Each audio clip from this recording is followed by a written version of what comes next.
This is AEDT 1170U, Psychological Foundations and Digital Technology.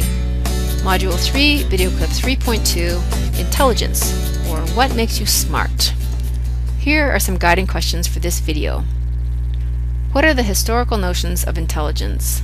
Describe Gardner's ideas on multiple intelligences and how his theory allows for a variety of learning styles. Does Goleman's theory of emotional intelligence have any impact on learning in community or our online community? And does our notion of intelligence include technological or digital intelligence? Here are a few general definitions. Intelligence refers to the mental abilities needed to select, adapt to, and shape environments. It involves the abilities to learn from experience, solve problems, reason, and successfully meet challenges and achieve goals. Cognitive psychologists study these mental activities, including the ways that we create concepts, solve problems, make decisions, and form judgments. Cognition refers to these mental activities associated with thinking, knowing, remembering, and communicating. Let's review the historical notions of intelligence. The modern intelligence testing movement began with the French government trying to predict school achievement. Alfred Binet measured children's mental age versus their chronological age. Lewis Terman spoke about the innate IQ, or intelligence quotient, and this test is known as the Stanford-Binet test, where IQ equals the mental age over the chronological age times 100. So the average child, whose mental and chronological ages are the same, has an IQ of 100. Today's intelligence tests produce a mental ability score based on the test taker's performance relative to the average performance of others the same age. Is intelligence one general ability or several specific abilities? Spearman developed a method called factor analysis to identify clusters of test items that measured a common ability, and he called this factor G, or general intelligence. However, more recently, Howard Gardner has done work on multiple intelligences, and here is how he describes them. Linguistic intelligence involves a sensitivity to spoken and written language. It involves our ability to learn languages and our capacity to use language to accomplish our goals. Logical mathematical intelligence consists of the capacity to analyze problems logically and carry out mathematical operations and investigate issues scientifically.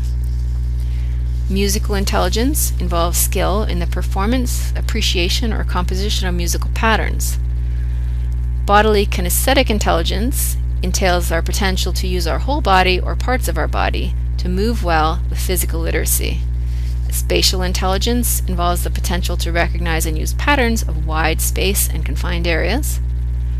Interpersonal intelligence is concerned with the capacity to understand motivations, desires, and intentions of other people, so it allows people to work effectively with others.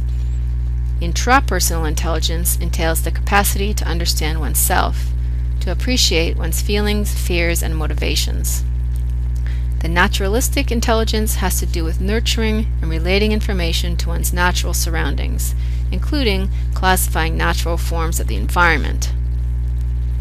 An existential intelligence refers to a spiritual or religious intelligence as a possible additional type.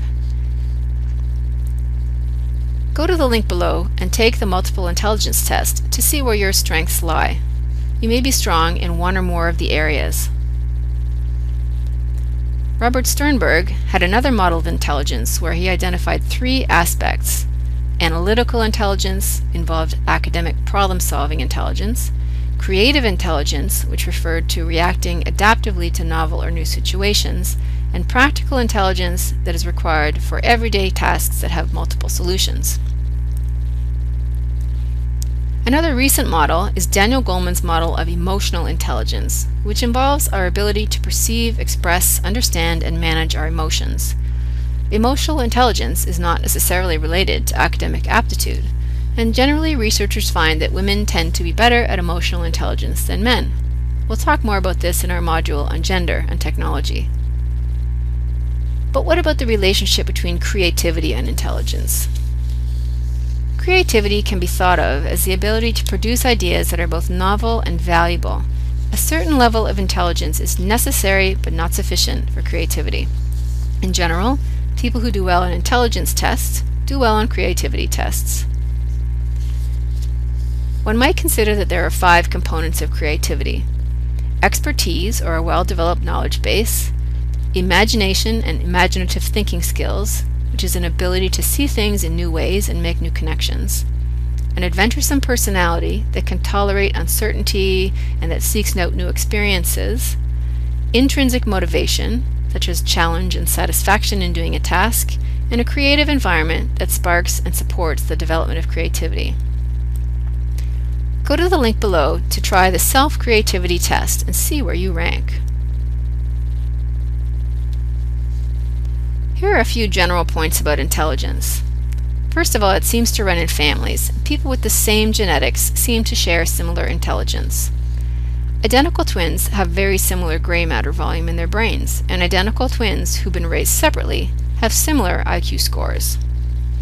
Genes for genius have been located on chromosome 6 in humans, but environment also matters.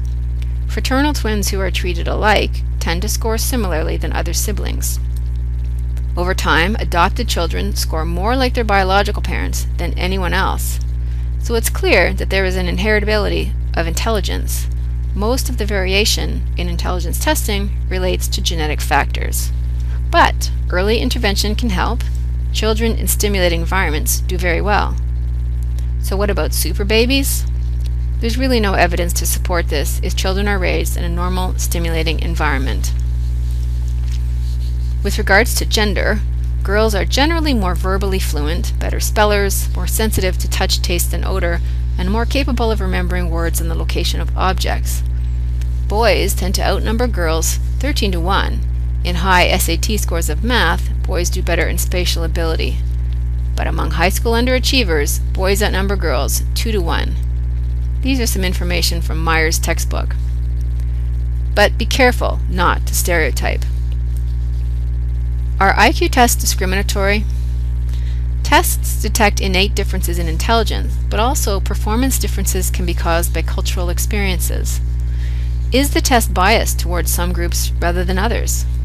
And is there a stereotype threat, such as all girls think like this or all boys are like this? That's a self-confirming prophecy that can be evaluated based on a negative stereotype. Remember that IQ tests reflect only one aspect of personal competence, and we cannot generalize or stereotype.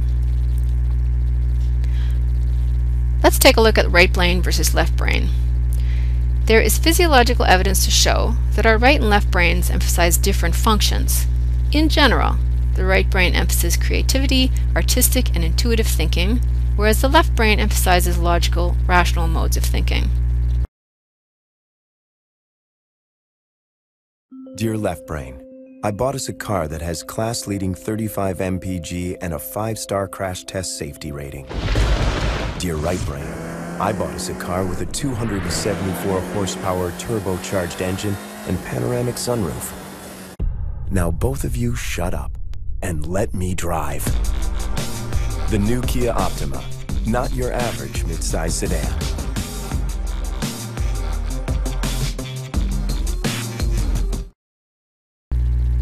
Go to the link below to try the left versus right brain self-test.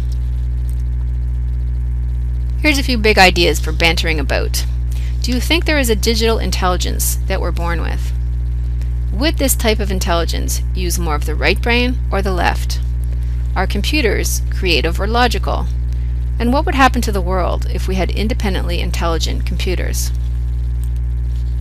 Here are the synthesis questions for this video clip. After taking the tests for multiple intelligence, creativity, and left-right brain, reflect on how this affects your ability to learn in an online environment. What features of online learning work well for you based on your strengths as identified by the tests?